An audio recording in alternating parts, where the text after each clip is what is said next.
বাংলাদেশের টেকনাফ সীমান্তে নাফ নদীর ওপারে মিয়ানমার থেকে ফের গোলাগুলি শব্দ ভেসে আসছে।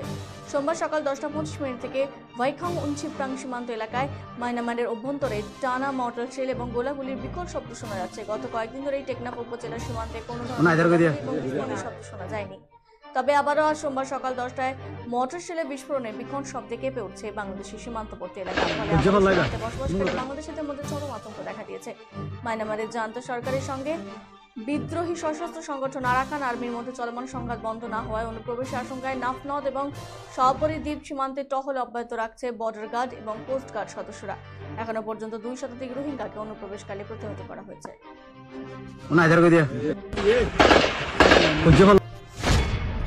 সকাল থেকে গোলাগুলি শুরু হয়েছে, শেল এসে পড়তেছে, গুলির শব্দ, আতঙ্কে চারদিকে ঘুমাইতে পারছি না, আমরা কাজকর্ম করতে পারছি না, লোকজন খেতে যেতে পারছে না। শাহপরীর দ্বীপ আর টেকনাফের এই এলাকা দিয়ে লোকজনও ঢোকার চেষ্টা করছে ওই পার থেকে।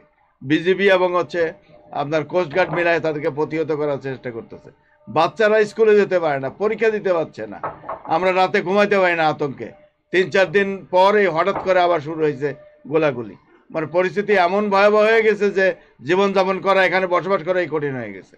তারপরেও বিজিবি এবং কোস্টগার্ড মিলা আমাদেরকে চেষ্টা করতেছে একটু শান্ত রাখার জন্য, একটু আশ্বস্ত করার জন্য।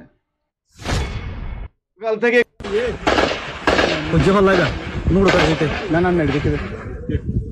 না